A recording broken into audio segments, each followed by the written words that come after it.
My name is 12 Gauge. Welcome to my channel, 12 Gauge Investigative. This is your first time here. Thank you for being here.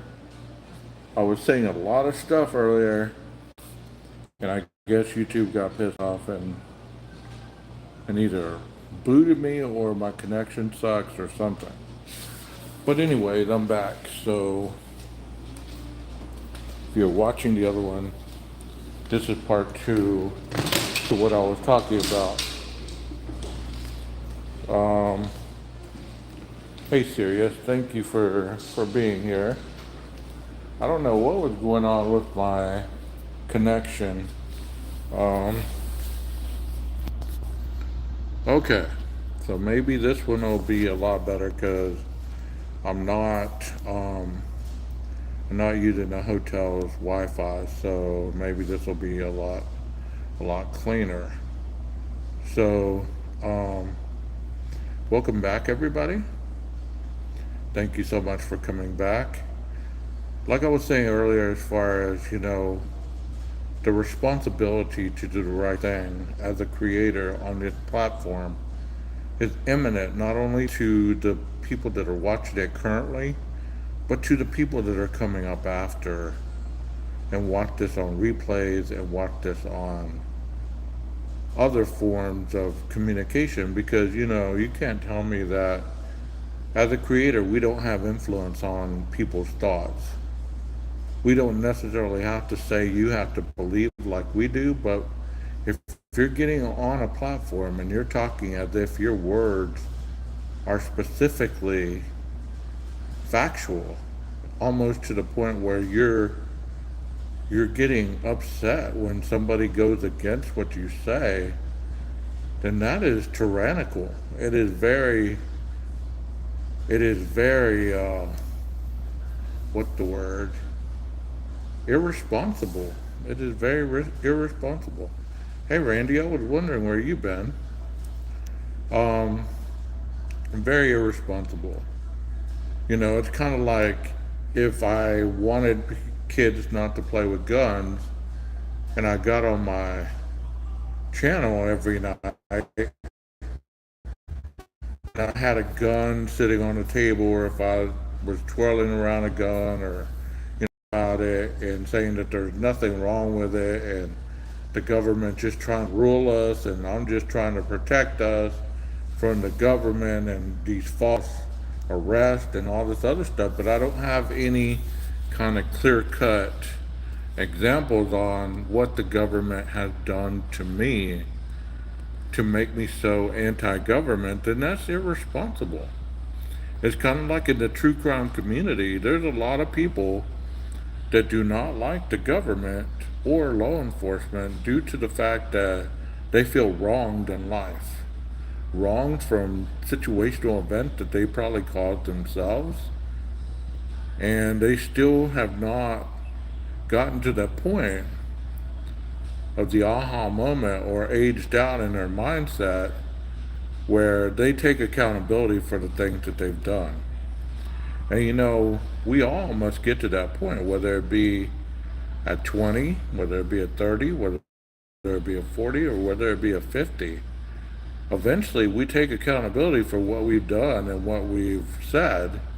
And as creators, I think about that every time I go live. I think about, who's watching this. I know the little tab said it's not made for kids, but at the same time, there's somebody watching this that's not supposed to. You know what I mean? Yeah. So if I'm implementing the fact that all government officials are evil and they're just out to get you, and there's so many people locked up that are innocent, and there should be more people out that have committed vicious crimes, then I'm pushing that agenda on a daily basis, then I'm not creating unity. I'm not creating peace. I'm creating cognitive dissonance, which is a very irresponsible thing to do if you don't have that geared towards something of positive change. Because many people stand behind what they say. They say, well, you know what? I say what I say. I agree with this, and this is my own perception. Well, freedom of speech is free, but only so far. You're held accountable eventually for your freedom of speech if it goes against other people's rights. Like if you're constantly defaming victims of a crime, or you're constantly having defamation towards the survivors of a crime, and you're painting them in the most illicit forms or fashion, where defamation at its finest, it's difficult to prove, but doesn't mean it's not possible, you know? And to have a platform on YouTube, you would think that people would be responsible and not just be an actor, so to speak, because that's another avenue too, is it's the fact that, people say, well, that's not my real name, so therefore I can act and behave the way I want. Well, not so true. I mean, 12 gauge is not my real name, so, the fact that I'm acting in a certain way or speaking in a certain way, if I said something that went against what I do for a living, or that I was causing moral harm by my words, I could lose my job over it. I could be sued over it. And there is professional liability and there is personal liability in this platform. That's why there is guidelines that are presented for people to follow, because it isn't just a free for all. Most of these platforms, they're supposed to be, other than what I'm doing right now, if you're showing somebody's stuff or you're reacting to somebody's stuff, theoretically, it's supposed to be educational. Otherwise, it's a copyright strike. If you're just reacting to it and you're giving your own opinion and you're not presenting it as an educational tool towards something that you're trying to present, then you're not going by the YouTube guidelines. You are merely just stealing somebody else's work and giving your own spin on it, and that is not a good thing on YouTube. I can't believe that a lot of people get away with that all the time, because that's why I play and stop my videos and I talk for so long, because I'm giving my educational view on it versus my own opinion.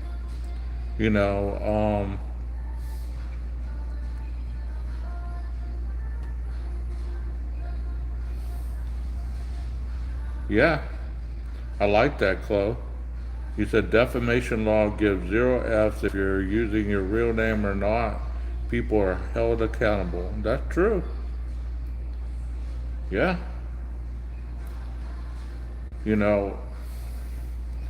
I believe that there's so much on YouTube that people don't keep up with, that people don't report, because they like the drama. They like and people do report other channels. I feel like I've been reported for the littlest things. Like, and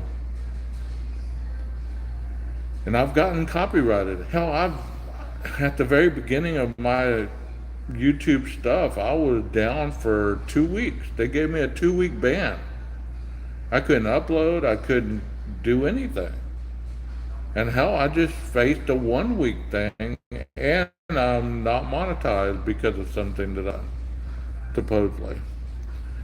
So, I mean, that means there's a lot of eyes that are reporting what I'm doing. So, to me, so be it.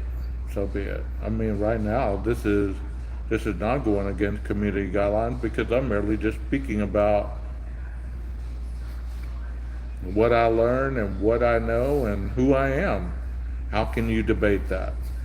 I'm not mentioning any names. I'm not attacking, harassing, or misguiding people in what I'm saying, because most of the things that I speak on are factual, because you can go back and look at the stuff that I talk about and you'll find out that it's factual. I guess so. I mean, I guess so. Um, so you said any rebroadcast or public performance without the express written consent of 12 gauge investigative is strictly prohibited. And I guess that's why people don't really use my stuff, because at the very beginning, I made it blatantly clear. I said, you know, if you're going to use my stuff, make sure you give me the heads up or ask permission before you use my stuff. Otherwise, you don't have permission to use my stuff. And, I haven't really seen my stuff being used but one time. And somebody told me about it, so, you know. Anyways, like I was saying before, we have a moral responsibility as adults at a certain point in life, that we're either moving to mold the next generation in a positive way, or we're crippling them even more. And I know a lot of people have issues with even adults that are stunted by years of neglect, abuse, and exploitation in their lives. And sometimes they feel like they don't have a different way of living based on repetitive actions from their past. And if you really look at these situations, you will know that people do have a choice, but it has to be their idea for change. If it's not their idea, then they're not going to do anything different. It's kind of like right now when I'm talking about the moral responsibility of doing the right thing. I might as well just be talking to the wind, because many times when people hear stuff that they know they should be doing, they disclaim it as, oh, he's not talking about me. I do everything I'm supposed to right. Otherwise, YouTube would have got onto me a long time ago. But that's not true. Your moral compass has to be set to what your beliefs, values, and understanding of right and wrong is. If your view is twisted in any way, shape, or form, then you're never gonna see that you do anything wrong. It's a manipulative tactic that you use on yourself to keep yourself from facing accountability. And in that retrospect, I'm saying that if I believe that it's okay to go and just take a soda from that thing over there, the little I don't know, the little refrigerator part, and they charge it to your room. If I have a belief system that I can just go take what I want and not have to pay for it just because it's there, that's not good thinking pattern. That is unhealthy thinking. You know what I mean? Hey, Eljoy, thank you for being here. I hope your surgery went well. I'm in Killeen, getting trained on a new program that I'll be using for my clients. So I hope that your surgery went well. And many times people say, "Well, 12, you subliminally talk about other people on your channel." No, I don't. I just talk about life in general, because you know what? You don't have to go far to find dysfunction and chaos in this world. There's a lot of it. And most people don't want to follow the law. They really don't. They don't like being told what to do. They don't like being suggested what to do. They don't like being told anything that goes against their belief system. You know, they're very narcissistic personalities in this world today. There really is. There really is. There's a lot of narcissism. And if you've seen any of my other videos, you'll understand about the dark triad, the narcissism, the Machiavellism, and antisocial personality disorder. And those three things, they go hand in hand when it comes to people's beliefs, values, and morals about life. That's where you get those things created. And one thing I learned today that was very interesting is the instructor was talking about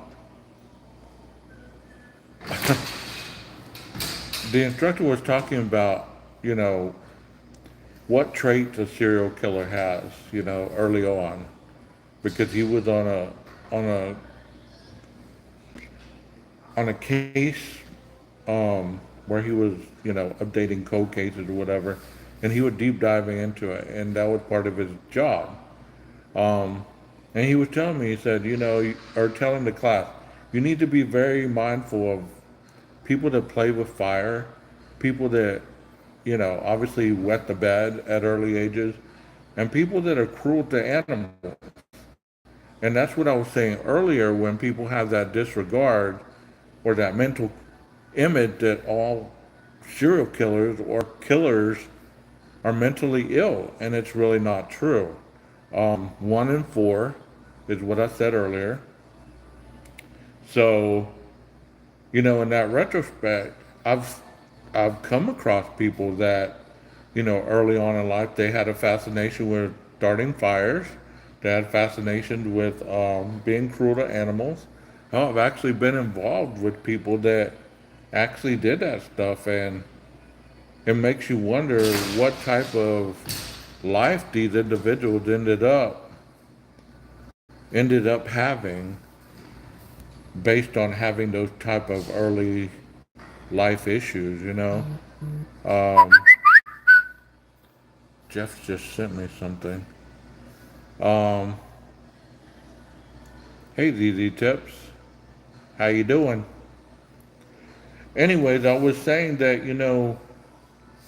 bedwetting has also been tied to like sexual abuse. I've always heard that individuals that have bedwetting issues or issues in that regard have had sexual abuse of some sort. So it it does correlate as these um, cumulative areas of dysfunction can lead to later outbursts and personality disorders and things like that. So it makes a lot of sense. So if you know anybody that's struggling with these areas, or I used to call them my Vietnam flashbacks. Like, in my early 20s, I used to not be able to sleep at all. Um, and I used to get up and I'd be looking out the door, and I wasn't drunk, I wasn't high, but I'd be looking out the blinds as if somebody was chasing me. And I had roommates from time to time, and you know, he would call them my Vietnam flashbacks. He's like, "Man, you had one of those dreams again last night," and I wouldn't remember it. You know what I mean? And I'd be looking out the blinds as if somebody was chasing me, and I'd wake up out of it, and I'd be breathing hard, I'd be sweating. But I grew up in a very um, dysfunctional home at times. Not all the time, but at times it was dysfunctional. There was abuse. There was all kinds of stuff. And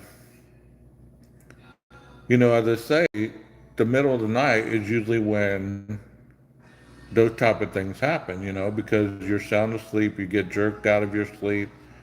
You're transitioning from the moment of sleep paralysis to reality. You know what I mean? So um, it makes a lot of sense that you would have trauma associated with those areas if that happened to you early on in life. And it wasn't until I went to therapy for a year that I figured out all this stuff and what was happening. Um, because many people don't know why they do what they do. They don't. They might have an inkling, but they might have regressed or repressed, not regressed, repressed all those all those moments of their lives where they really don't associate reality with the past. And we can always be triggered by something, either internal or external. And we do something that's called reenactment of the past. And this is caused by interacting with somebody that reminds you of somebody else. Um, a reenactment could be like, okay, let's say you have a boss who's very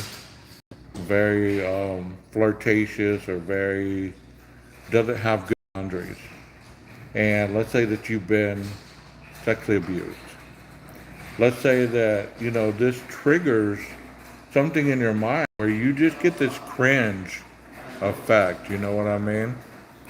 And that turns you off, it turns you off and you react not as an adult, not as an empowered adult, but you react as a wounded child that had that happen to them. So a lot of times these things happen to us in life, and sometimes we got to get therapy for it.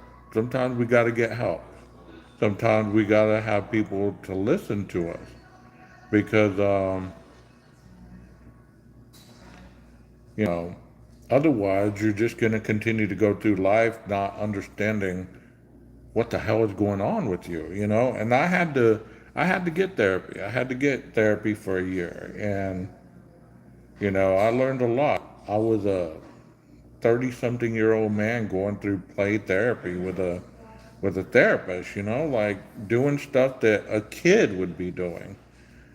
And she articulated it as if my broken inner child had to reconnect with my adult child or my adult in order to be whole.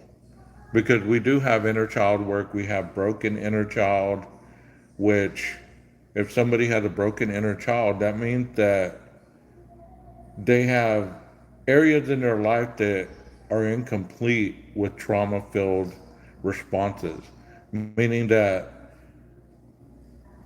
if stress or becoming over emotional or depression or anxiety or any of these things become more prevalent in their lives, their broken inner child create them to react to these as if they're happening in the here and now rather than in the past. And it's a long drawn out thing. I hope I'm not boring you with this stuff, but I just get on that. I get to talking and I just keep talking, keep talking.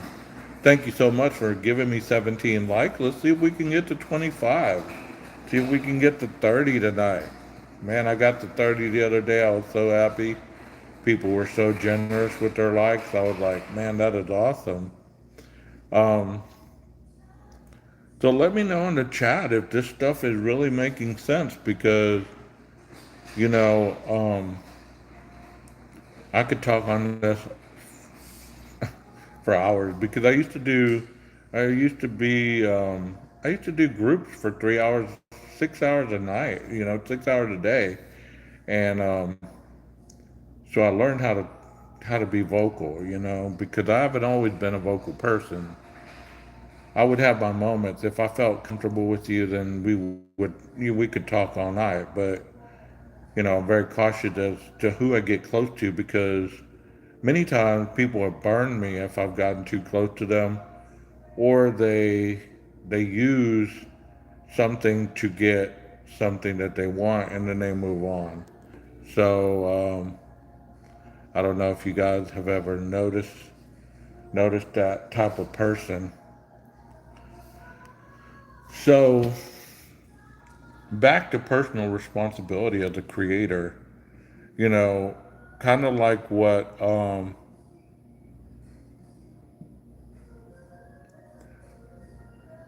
let's say you get on here and you're talking about addiction or recovery, or let's say somebody just depressed, and you say, well, you know what, depression's not a real thing. Depression is just somebody being sad, and I've known countless people that were depressed and they worked through it. In 2025, that is irresponsible as hell, because not only are you demeaning somebody's mental state, you're really being an inconsiderate piece of crap. You know what I mean? Like, just because you know people that deal with something different than another person does not give you the expertise to be talking about a mental disorder. I mean, there's a lot of people on these YouTube streets that proclaim to have the knowledge to be speaking on certain things that they should not be speaking on at all. What they do is they misinterpret the factual information and they put their bias on it. So if I'm anti-police, everything I say is going to be anti-police and questioned. If I'm anti-government, then everything I say is going to be anti-government, twisted. So, you know, you gotta ask yourself exactly: is the person being biased? Is there cognitive dissonance that they're creating? Is it a biased opinion or is it factual what they're presenting? Because if it's not backed up by statistics or studies or even case law, when it comes to people discussing court cases and like the Brian Koberger case, there's countless people that proclaimed that his civil rights were violated and that the police planted evidence. And you know since you can't since that went away after he pleaded, so what do? You turn on the surviving roommate, turn on the people that responded to the crime because they're the easy target. And therefore, you start to paint them as the enemy, or even potentially painting them as a killer or as an accessory to the crime. I heard this creator talking about Hunter Johnson. Um, they were saying that Hunter Johnson, and this is what I'm talking about, is not being educational. This is this is your own perception. This is your own illicit thought process, okay? They were painting this person as being an accessory to the killing. They said, Hunter Johnson could have had that knife and heard Xana whimpering. This is their words. These are not my words. And he went in there and felt bad. And since Ethan was dead, this Hunter wanted to make sure that they were together forever. So he killed her. He finished her off with the knife. So how irresponsible is that to say as a creator? A, you have zero proof that that took place. B, all you're doing is putting your own perspective on it. Whatever your bias is about, that's what you're doing. You're creating this perspective where, in the same breath, you get angry that mainstream media create their own spin on things, and you tell the world how crappy mainstream media is, but yet you do the same thing. And there's countless creators that do this. They have no real understanding of what they're speaking on, but they claim to know certain people, so that makes them an expert. It doesn't work that way. And these are the same people that have issues with people that have education. These are the same people that say that education is nothing but a piece of paper. A degree is nothing but a piece of paper. It doesn't mean that people without it can't be smart. Well, okay, I get that. I get that. I bite. But there's a difference between being smart and copying other people's stuff. Let that sink in for a minute. There's a difference in being smart and just listening to another person and copying their stuff. Because if all you're doing is plagiarizing somebody's stuff, using it as your own, that doesn't make you smart. It makes you a fraud. It makes you a fraud. Because if you create something and you're able to back it up with knowledge, statistics, factual information, not biased opinion or biased thought, then you actually are creating something in this true crime community. If you're not doing that, then you're not really creating anything. So therefore, calling yourself a creator, you're a creator of drama, you're a creator of vision, you're a creator of negativity, you're a creator of allowing other people to direct your panels based on their own agenda. And there's countless creators to do this. I don't know if they get into that mindset where they must be relevant, so they allow certain things to go on that they really don't believe in. I don't know. Like I told y'all at one point, I was a member of creators Discord when I first started my channel, and I would go into that Discord and I was expecting the same person that they show on camera, and it was a rude awakening to find out that not only were these creators not the same person they were on camera, they're very hateful and rude behind the camera. They would be talking about their subs, they would be talking about their mods, they would be talking about other people. I didn't stay in that Discord very long because I told myself, I don't want to be a part of this. I didn't get into this to make friends. I got into it to make a difference however I could. You know what I mean?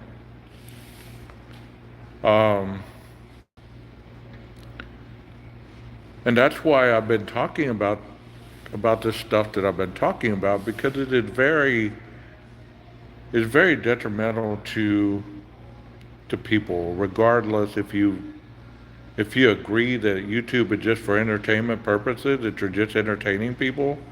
Well, entertaining people would be entertaining them with the variation of the truth, not streaming it as if it's a Twilight Zone episode. I mean, you're free to do as you wish, it's your channel, but I mean, after a certain point, when you start defaming other people and the surviving people that obviously experience trauma, and you are speaking that this person is lying and they're just out for money and they're just, it's not real that somebody could be that traumatic, that's an irresponsibility. But at the same time, you have to look in your own home, because I always tell people this, as a therapist or as a person, because I've been doing this so long, there's not really much of a difference. I always tell people, look, it starts at home. If your house is in order and you're calling out other people for a dirty house, then you might have a point. But if you have a home full of rats, roaches, trash, and garbage everywhere, and all you do is light Scentsies and, sweep it into a corner, and you're judgmental against everybody and everything, especially when it's known as public record of certain things that have happened in your family life that you never talk about, for the reason that if it really spoken on, would people really take your stance on true crime seriously? Would they be saying this person is legit because, look at their skeletons?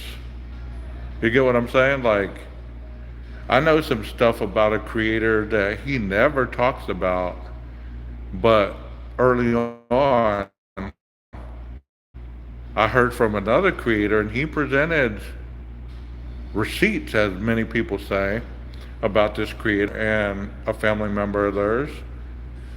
And this person is locked up for a crime that it seems like this creator defends.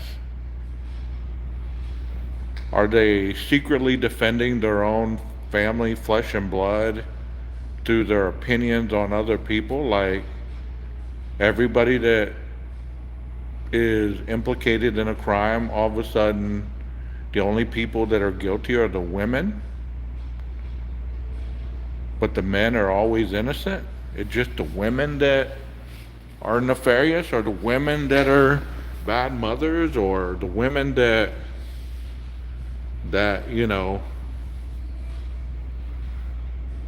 what the word, the women set the person up.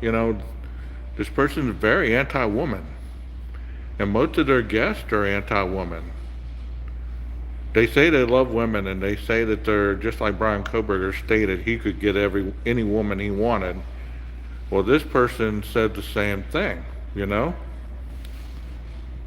Not that they could get any woman they wanted, but the fact that their behaviors are merely just about the defamation of women and the uprising of the criminal.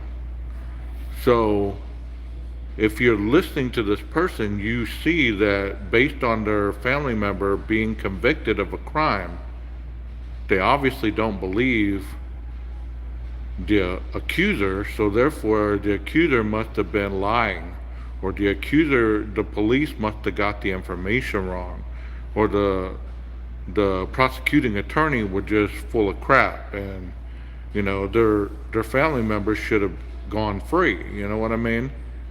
And that's usually how we get our biases, because we feel wrong, so therefore our stance is going to be against every true crime case that there must be a villain and there must be a hero. And most often than not, people are making these criminals the hero because of their own biases. You know what I'm saying? So you have to look into that whenever you're listening to people's shows. You have to see exactly what they say and read between the lines, because some of these people are very pedophilic. They get very excited when they're talking about little girls or little boys beyond just average, liking children. And it makes me wonder what actually goes on behind the scenes in these homes.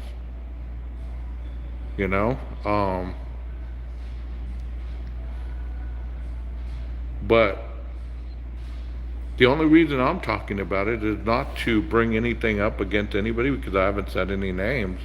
But you have to look at these podcasts in a different light, because what is causing them to push this agenda so hard? At this point, we all know that Brian's in prison. Brian pleaded guilty. There's nothing in the photos or in the body cams or any of that stuff that's going to prove his innocence. You could search from here till the end of time. The police got it right. The FBI got it right. They were on to him. There was factual information that he made multitudes of mistakes. And for whatever reason, he was caught. And he pleaded guilty. But the fact that you push the agenda so hard should tell you, A, that the person has a personal connection to the outcome of this crime. They want one of these people that was wrongly accused in their eyes to be vindicated because their family member had been wrongly accused in their eyes, and they felt like they lost somebody very close to them that they couldn't fight for. So now they're fighting on YouTube for everybody's innocence. You know what I mean? And another creator has lost a family member to a violent death, and this creator also went against the young people in the Idaho 4 case. They were trying to paint the picture that everybody involved in Moscow was involved in the Idaho 4 murder other than Brian Koberger. And they had a family member that was killed as well. But yet they still are comfortable with exploiting innocent people at the regard of public opinion. You know what I mean? It just, it's sad to say the least. It is very sad. But it tells you everything you need to know when you watch somebody. You know, I'm a therapist by trade. I'm getting into the law enforcement side of it. I hope that, you know, I can make the transition. I hope that I can go into the disciplinarian part, because, you know, the older I get, it seems like the more open-minded I get. The objectiveness is still there, but, you know, I don't look at the surface. I try to look a little deeper than what people show me, and I can always decipher the criminal mind. I can. Sad to say that is a gift that I've been given for whatever reason. I can sit in front of somebody and talk to them, and I can tell you within minutes what their thinking errors are, what their criminogenic needs are, what their game is. And don't be fooled. You know, there's still some good people in this world, and I have been fooled by the best. But for the most part, I bat pretty high in that regard. Because one thing that doesn't change whenever somebody's talking and they're lying, they just embellish those lies even more and more and more and more. There's one thing about a dishonest person: they never remember the lie that they told last. So when somebody calls them on that lie, or they ask about that lie, they're always adding to it, or they're embellishing that lie. There's a lot of new chatters in here tonight. Welcome. 32 like. Can we get to 40? Come on, give me a 40. Give me a 40. So,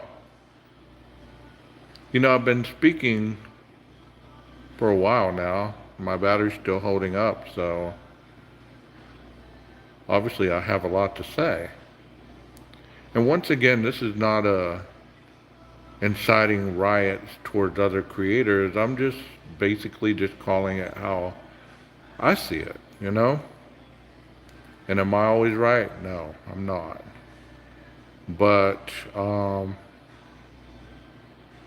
It's just very detrimental to have a platform and to be pushing so much hate, so much division, so much angst. Because a lot of these creators are calling for unity, but they're only unified with people that think the way they do, people that don't go against what they say, people that don't challenge what they say. You know, I've been accused of being certain things that people don't have any clue who I really am. I'm a person on camera who, off camera, I'm pretty much the same, but I'm an individual that's willing to give people the benefit of the doubt.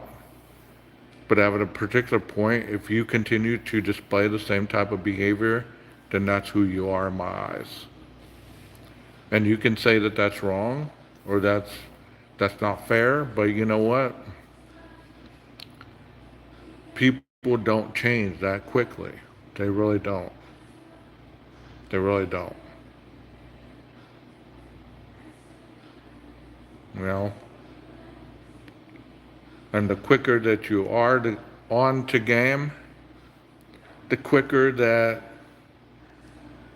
you protect yourself. You set that boundary. I'm just tired of hearing about the kids that are obviously going through trauma, Hunter, and all the rest of them. You know, one thing that really irritates, have an irritation, it's how people perceive them on camera. Like when they're giving those interviews in the police station, those kids are calm. Those kids aren't traumatized. Those kids aren't this, they're not that. Okay, so now you're a body reading expert also? Just because they're holding it together long enough to give an interview for the sake of their murdered friends, you can't decipher the fact that that's what's going on. You must make it into something that it's not.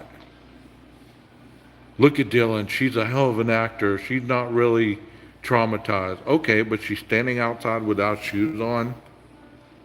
She's freezing cold and she's willing to go through all that to give informative information to the police about what she saw, what she heard, and what she's clueless on. You know what I mean? It's it's without it's without a rhyme or reason, to believe that these people really believe these things about these innocent people. For so long, I've heard that Dylan and Bethany were involved. I've heard that from the very beginning. Year one. Dylan and Bethany were involved. Why did it take so long to call 911? Those kids could have had a chance. They could have survived. No, they couldn't have. Stop with the rhetoric. Even the coroner stated there could have been a trauma team right next to them after they were stabbed and they still wouldn't have been saved. The wounds were so severe that it wouldn't have saved them. They couldn't have been saved. Their wounds were so severe that they wouldn't have been saved. Well, what are the families hiding? Are they drug cartels behind the scenes? Oh, they got a murderer in their family. Okay, but you got a molester in yours and you're not talking about yours. So let's talk about your molester relative. Let's bring that to the forefront. Let's see how people are going to judge you about that. So you got a pedophile in your family and you don't talk about it ever? But let's get on board and talk about other people's families and their money and their success and their affluency. But let's not talk about the fact that you have trouble paying your bills and everything else, because to you, people paying your bills is your way of keeping your show on the air, like your CBS, NBC, Fox, or CNN. You get what I'm saying?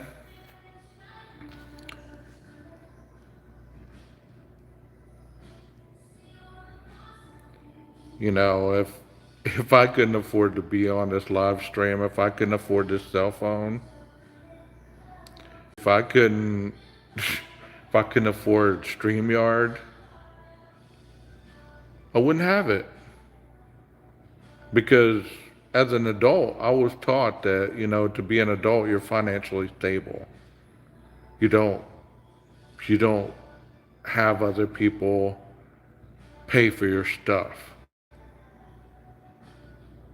And that goes with the mindset I've always had, I guess, because I haven't always had people around to pay for me. The ones that have, I appreciate them beyond belief. But, for the most part, if I didn't have it, you never knew I didn't have it because I never spoke of it. And that's what's disgusting about some of these creators is they're quick to tell you what they don't have, what they need, how bad, life is. I think that stems from the Facebook mentality. Facebook gave us a little area where it says, what's on your mind? So that opened up avenues for everybody to tell you, whether it be on YouTube, whether it be on Instagram, whether it be on TikTok, X, any of those, what's on your mind. Even in reality, people feel it almost their obligated right to tell you what's on their mind. Even when you don't ask about it, you know what I mean? It's like, hey, I didn't ask you all that. I'm sorry for your bad luck. I'm sorry for your bad timing. I don't want to get on this platform and act like life's been great for me because it hasn't.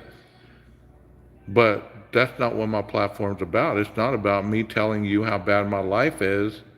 It's about trying to get you to understand that even though life is bad and life sucks most of the time, you can overcome and have some sense of happiness, but it has to be at your understanding and your perseverance. Because I don't know if you've ever had an addiction,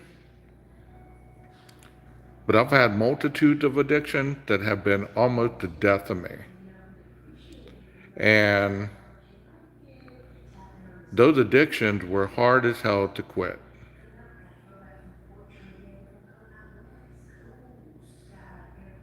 They were hard as hell to quit.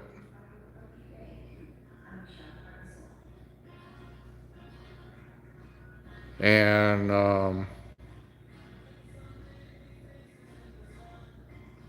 I don't know. It's beyond me the way YouTube is most of the time. But I guess people enjoy that. So more power to them. But I can tell you that my platform's about honesty. It's about integrity. It's not about begging for money. You don't see at the bottom of my screen my Cash App, my Venmo, my PayPal, my Zelle account. You don't see any of that. Even though I have those things, you don't see them. Why? Because I don't really believe that I should get paid for doing this. If you like it, you like it. You hit the like button. That's payment enough. Your payment do not keep the channel running.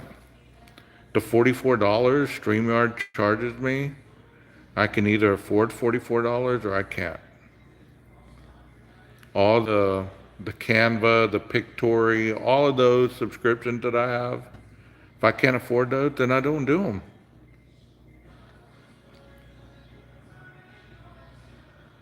The AI stuff that I do with the music, can't afford it, I don't do it.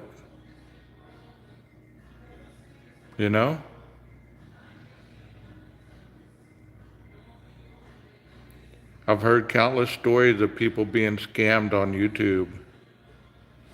And it's sad that anybody would take advantage of someone's kindness after the fact. If I don't have a computer to do my live streams, guess what? You're not going to see me on live streams until I can get a computer for my own.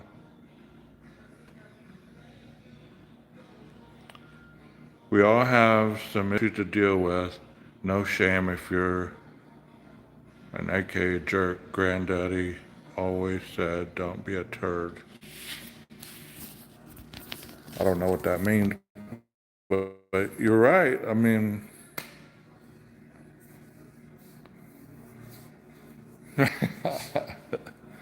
I've been talking for the other live went like 30 minutes and then it freaking froze, I guess, and then I had to start this one over. So I hope y'all have enjoyed the lives that I've been doing. Damn, I almost dropped the phone. The lives that I've been doing lately, could they've been more informative rather than just talking about certain crimes? You know, if I was going to be honest, uh, I did not. Well, I did not. It's the fish. Take the time to say hi to everybody. My fingers were sticky. Oh. um, like I said, I just believe in being more informative than being speculative. And I learned that from doing classes in groups because people will eat you alive if they can find any area of discrepancy with what you're talking about. So if you have factual information, you have photos or documents or, things like that.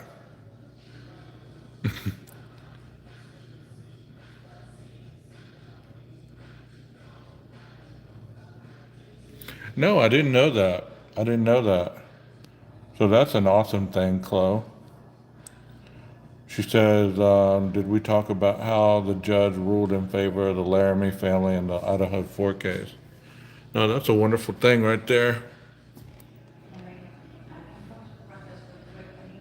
To keep those pictures out of the domain.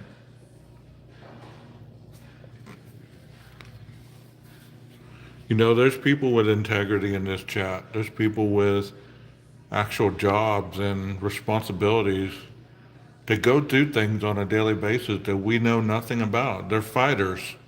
They're survivors. And I guess that's why they feel safe in here, because we all understand that life is not always fair, but that doesn't give us the right to make it fair with our own assumptions of how bad life really is or how it should change and do nothing toward that change. I always tell people that if you're not about the change, if you're not about the problem or the solution, you're about the problem. So I do have Amazon, but I don't know if I have a wish list or not. I don't know if I have a wish list or not. What the hell is that? Yeah, I hope the families can get some peace as well, Kels. I really do. We're at 38. Can we get to 40 tonight? Can we get to 40? Can we get 2 more likes? Can y'all give me 2 more likes?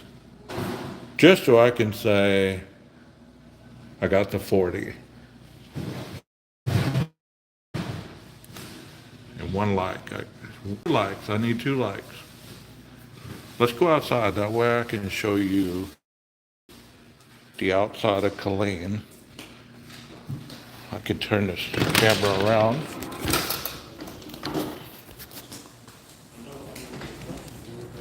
Here we're going outside of the hotel. But I want to finish it.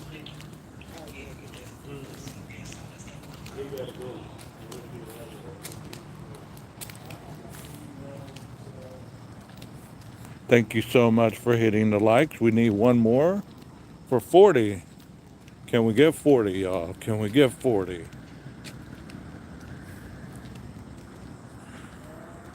And see that site right there? That tells you all you need to know about life. With that American flag flying,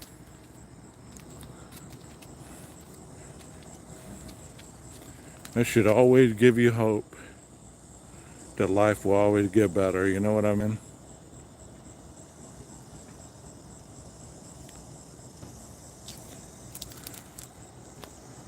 Because as Americans, we don't take handouts. We don't ask for charity. It's not always assumed that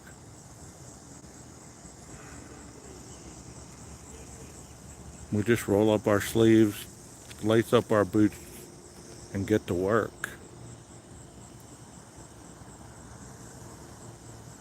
And here's a sign that says, veteran parking only, thank you for your service. I don't know what that building is, but oh, it's like a pavilion.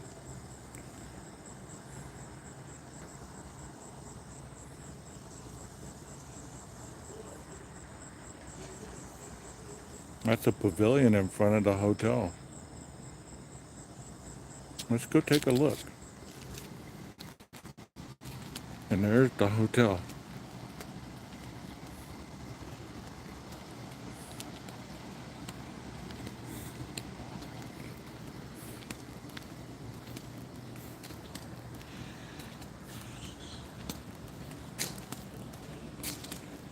You know, one thing I don't like to talk about on my show that I hear a lot of creators talking about money, about how certain people have money and they don't. Well, you know how people have money? Most people work for it. You know? Isn't that beautiful? Check that out. See that eagle in the background?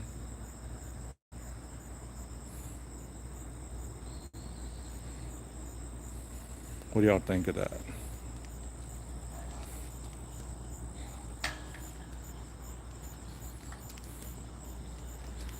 Isn't that awesome? I know it's dark, but there's an eagle right there. We're at 44. Thank you guys. It says Fort Hood Memorial. That's where I'm at. Fort Hood is not far from here.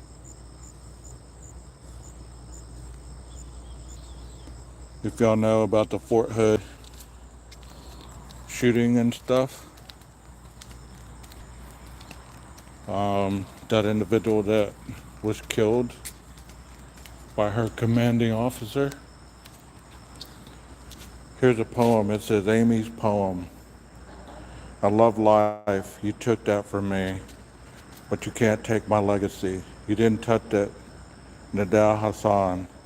My legacy will forever live on. You see, I touched a lot of people when I was alive. I touched them so they would be able to survive. With or without me, that was my goal. You may have taken my life, but you didn't touch my soul. Your days are numbered. Mine have just begun. Now I'm a watchful angel to those you took me from. Always remember my dear family and friends. You will see me again. Please be assured. Our souls will mingle. Our voices will be heard. It's never goodbye. It's a see you later.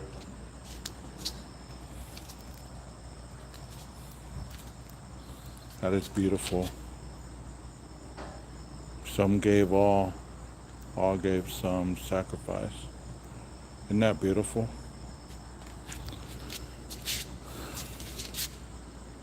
Staff Sergeant Amy S. Kruger. Oh wow, these are the people that have passed. I didn't even know this was here. And this is right in front of my hotel. Private First Class Aaron Namelka.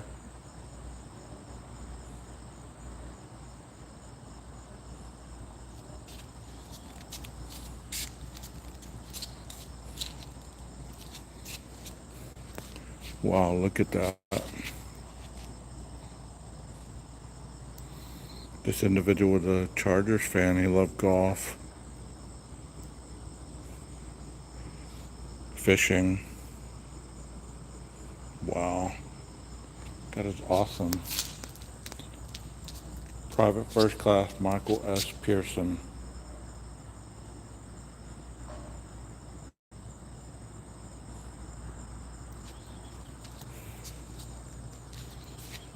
He had a Fender hat.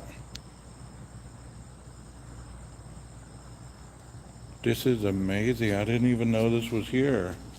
Let me see what his says. It says, Twit and lips. I wish I knew how to get through this. But tragedy strikes with a long and lingering kiss. My thoughts are never clear. They're a place of darkness and fear. Searching for something I have yet to see, hoping somehow it'll save me, because everything has all gone wrong.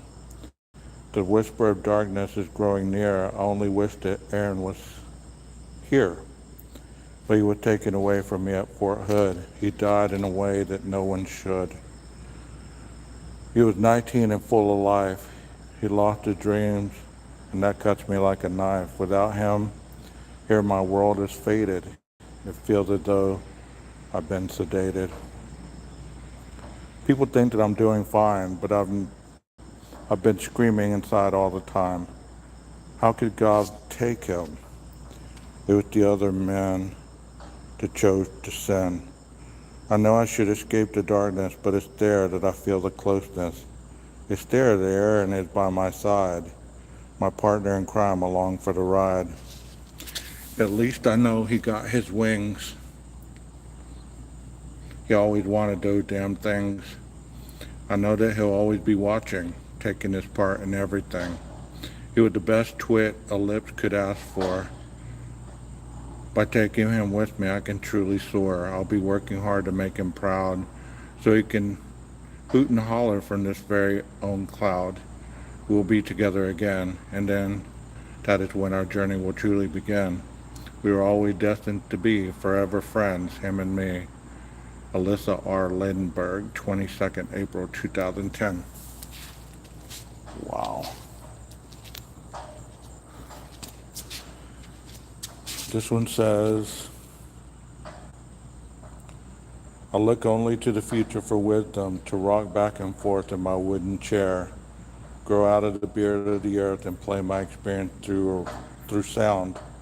Not always pleasant, but just as important, for each note must represent my love, pain, and experience. Everyone has a place in my story, and someday I'll play a tune that represents you and the role you played in my life.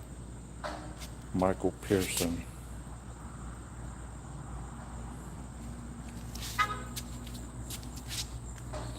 Captain Russell G. Seeger.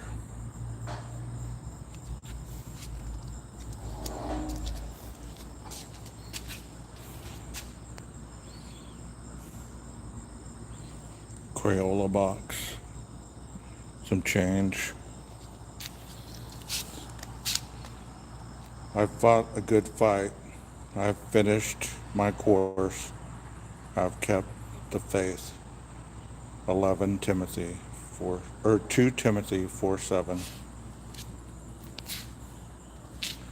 This is the one I was telling you about. Private First Class Francesca Velez, U.S. Army.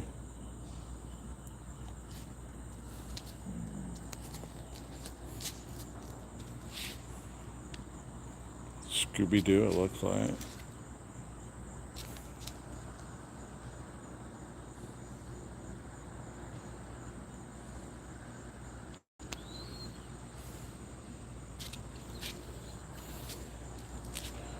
It says this poem I dedicate to my cousin, Francesca Velez.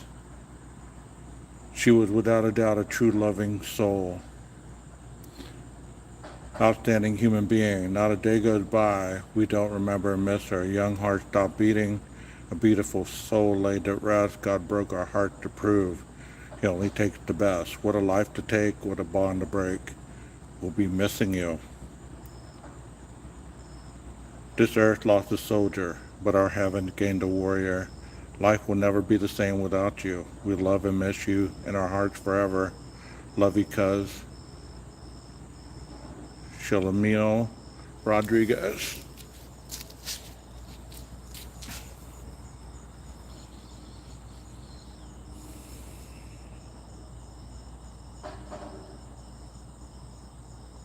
Yes, I think so.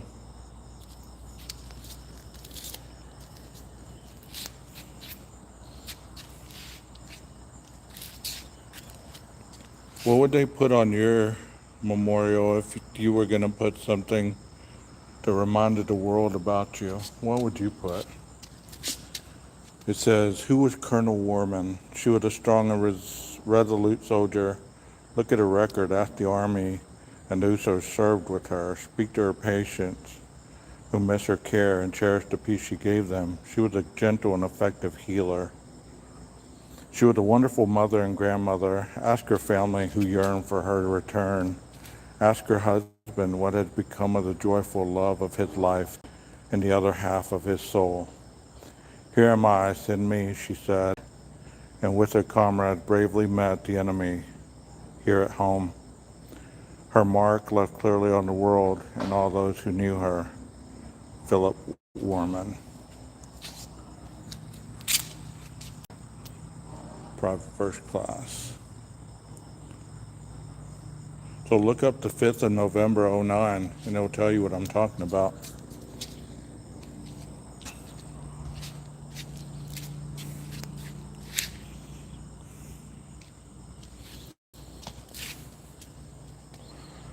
How much I long to see you, not a day goes by that I don't think of you. When I close my eyes, I see your face I will never forget. At night I go to sleep missing you, wishing you were laying next to me. I dream of you every now and then. It feels so real, like you're really there. But when I wake up, it fades away, and here goes another long day. Wishing I can sleep forever, the only way I can be with you. Moving on is hard without you, especially for our kids. Growing up without their father by their side, we can only imagine what if you were still here, trying to keep the memories of you alive. But it hurts so much when I think of you. When I feel like I'm moving on, okay, something always reminds me of you. It breaks me down again, back to square one. I will always love you, no matter what I do. Although we are not together physically, spiritually we are. And until the day we meet again, you're in a special place in my heart. Jesus. Wow.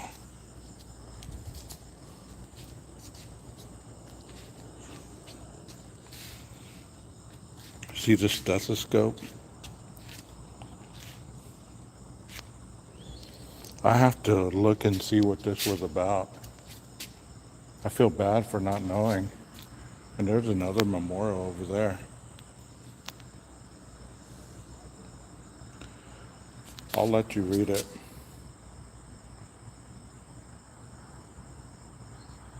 'Cause I'll be here all night if I read each and every one of them. Eduardo Carvalho, soccer ball.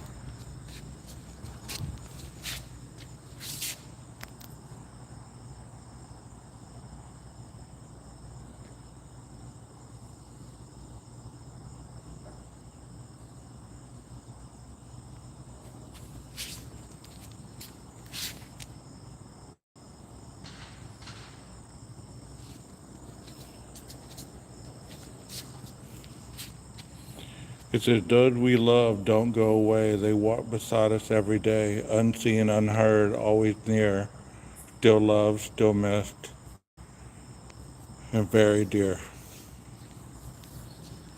Wow.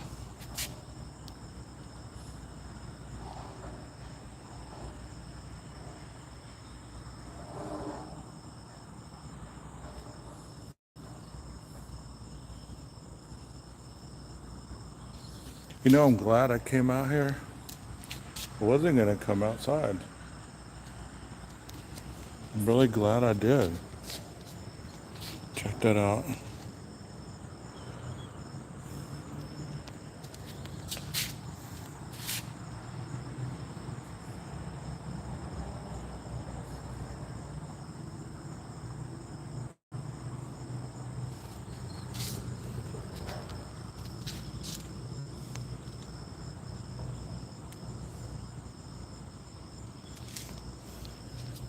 I think I want one of these when I go.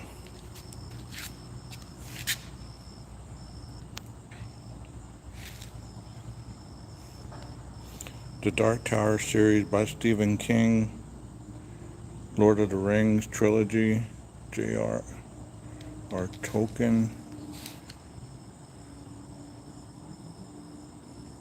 That's pretty awesome.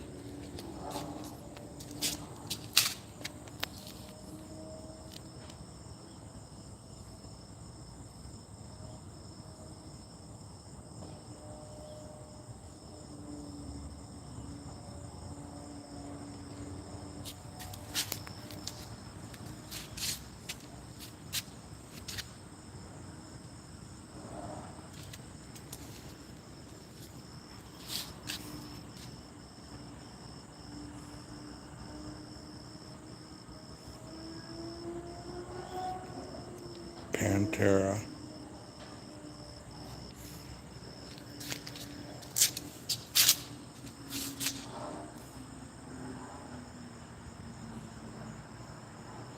There's an Oklahoma boy right here. Do not go to my grave and weep. I am not there. I do not sleep.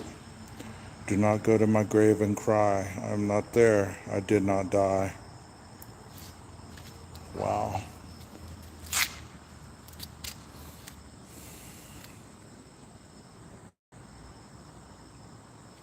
And this is where I started right here.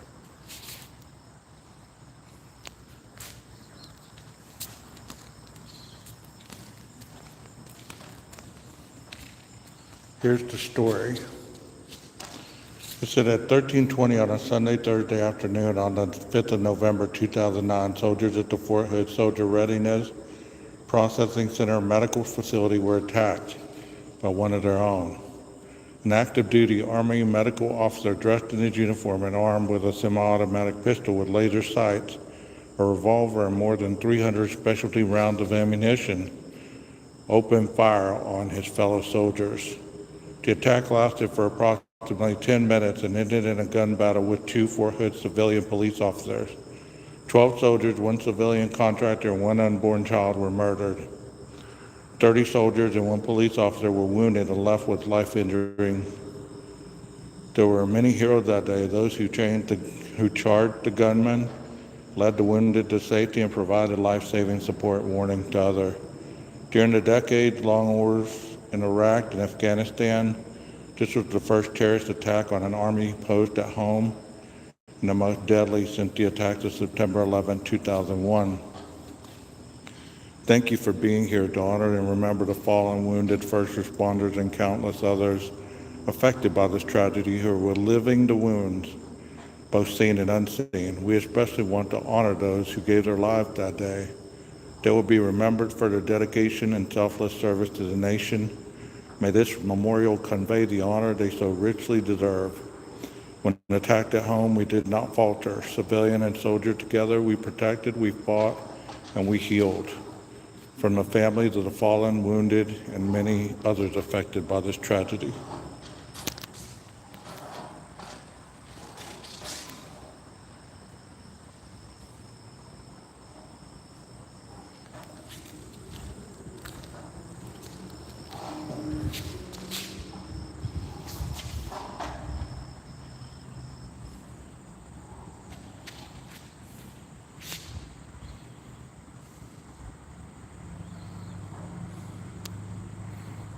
Wow, this is really amazing. Let me go see what that other one is. I'm all turned around. I don't even know where my hotel is.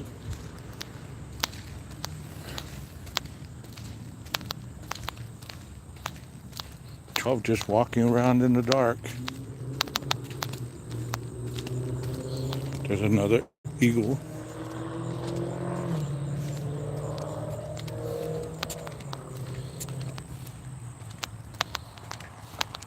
If y'all have heard of Fort Hood, that's where the Army base is. And that's where that one female was murdered by her superior and another person, and she was found along a creek bed in a box.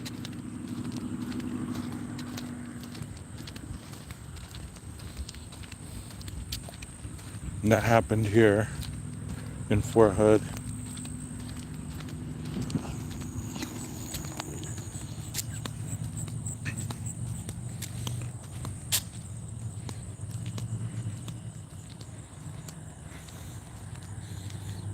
Check that out. That's amazing. Just want to understand how people can talk about our country and the citizens that the way they do.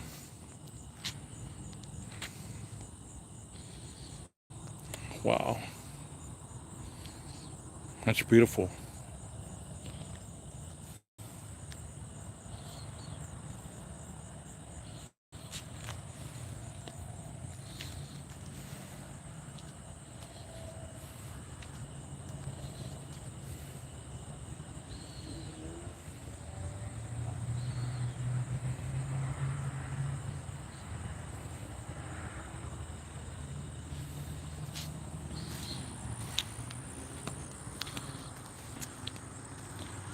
There's that memorial again, that flag.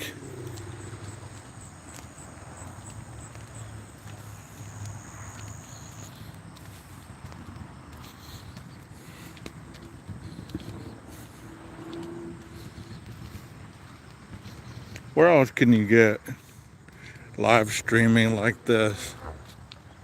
There's my hotel right there, and there's the moon. Not quite full. Almost.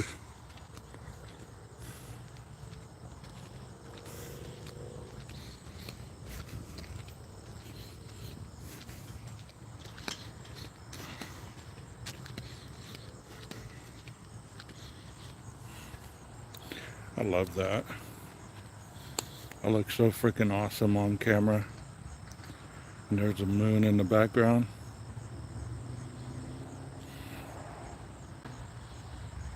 What time is it?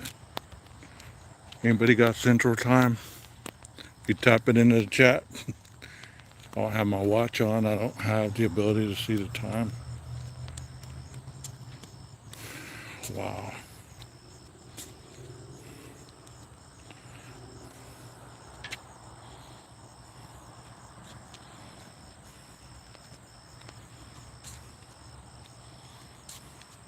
If I go to Idaho, I'll be all up in that mix.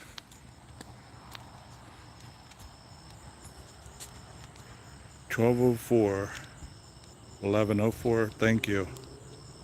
Look at that. Beautiful.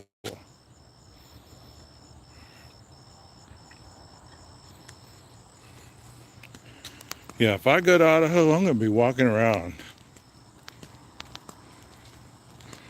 Be giving you close-ups like this.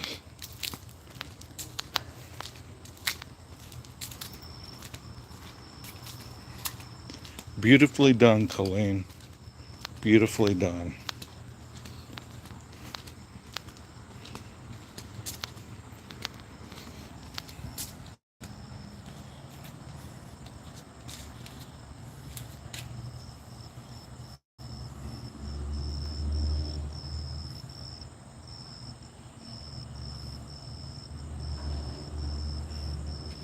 Yeah, it's probably 11:05.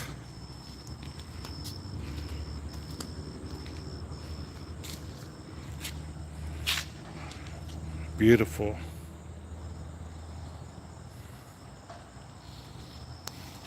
I took a long nap when I got here at the hotel earlier, so not really all that sleepy.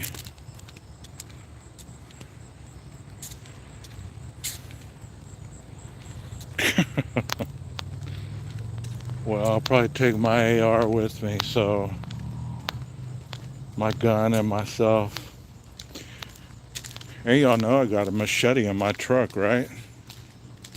I never leave home without it. It's in the back seat. Probably about, I don't know, it's longer than a foot.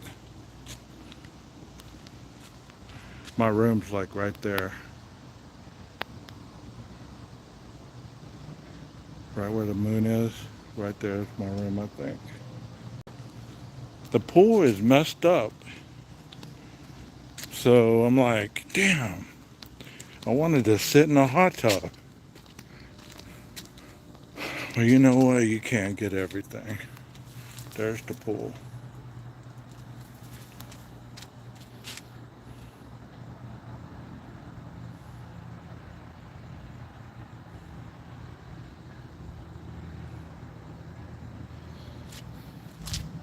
I told Jeff I was gonna take him to be the videographer, man. Think you do an excellent job. See, there's the hot tub. I was all excited. Look how big that bad boy is. And I got here, and the freaking everything in it was closed. I was devastated. I'll be all right. I'm off this weekend. I'm off Friday, but I'm on call.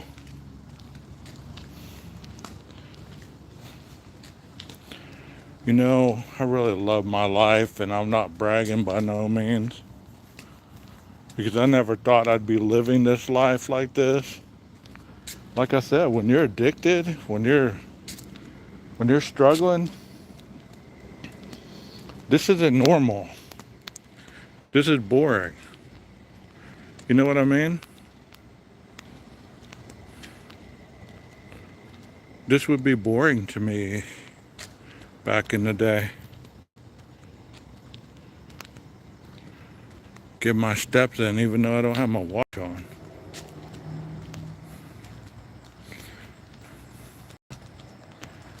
Have y'all enjoyed my live tonight? I've gone an hour and a half plus 30 minutes on the other one. It's almost 2 hours.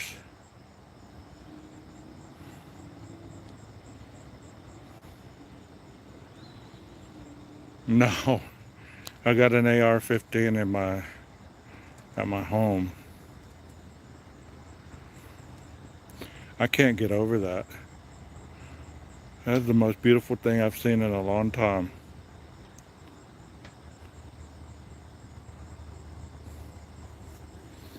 No, if I take anybody, it'll be Jeff H. And if Texas wants to go, that's cool. Come on, we need 2 likes to get to 40. Can y'all get me to 40? Do it for the flag. Do it for your country, man.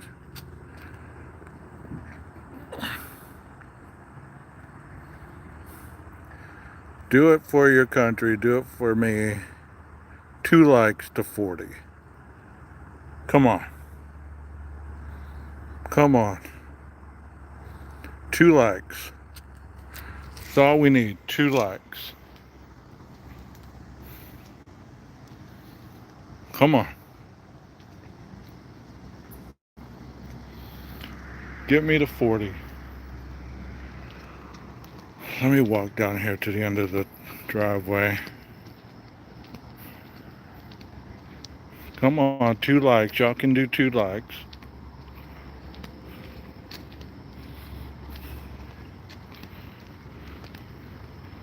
You know, I really enjoy these type of lives a lot more than sitting behind a desk.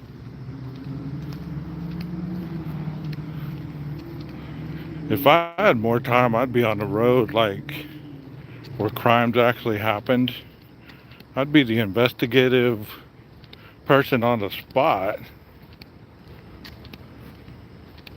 Come on, can y'all give me 2 likes? Get me to 40.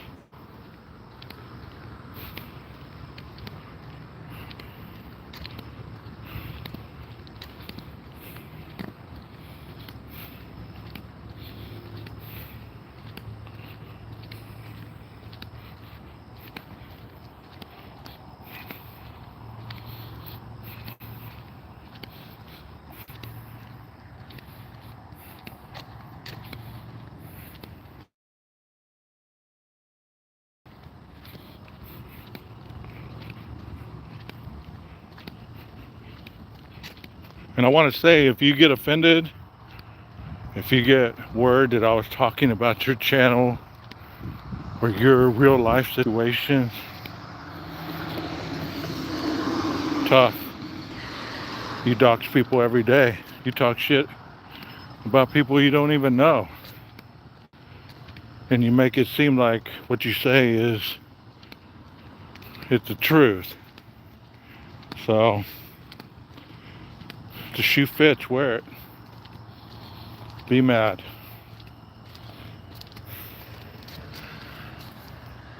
And daiquiri,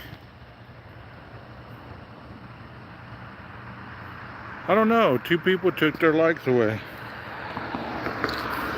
Daiquiri, fusion, and boozy beans. I've never seen that before.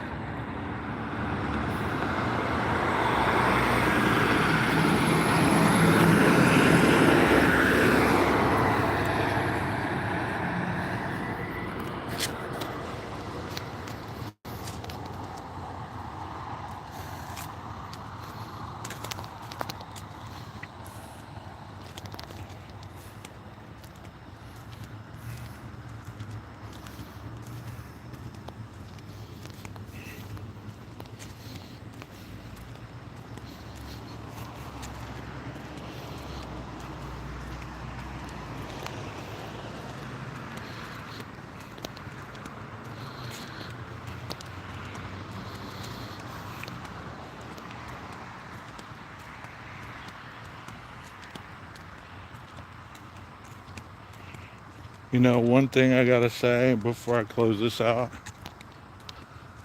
misery loves company. You're either on the miserable side of life or you're on the hopeful side of life. Because as we've seen in this true crime community, life changes fast. Life changes fast. And we never know. We never know.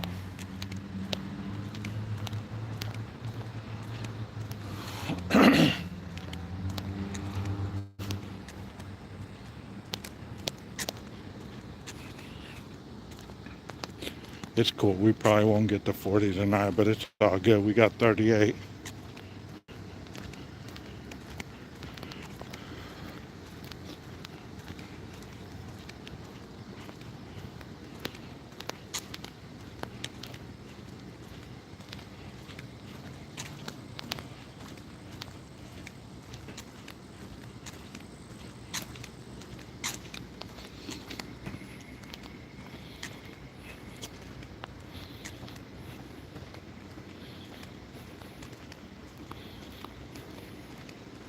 Oh, we got 39.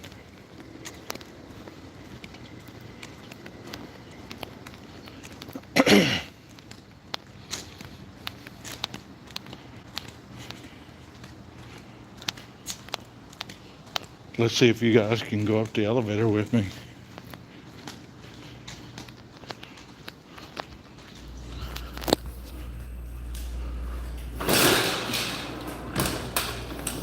Hello.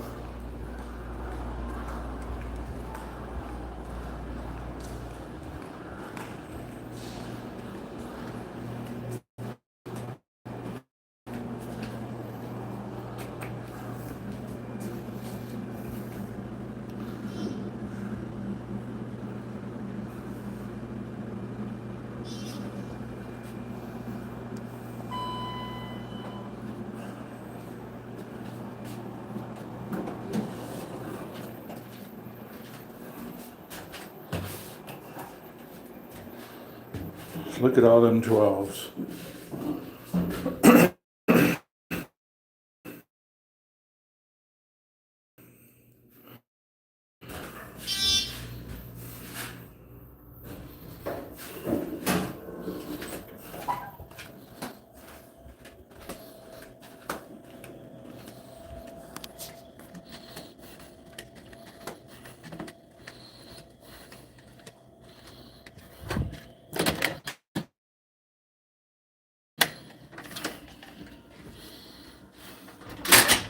Dang, it's hot out there.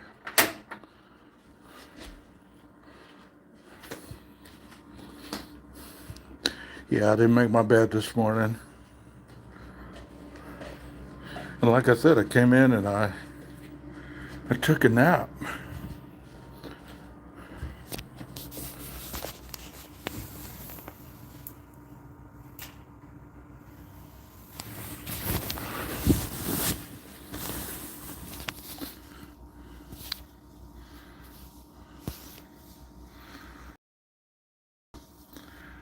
Hope you guys enjoyed that. In Discord, if y'all go to Discord. If not, y'all have a wonderful night.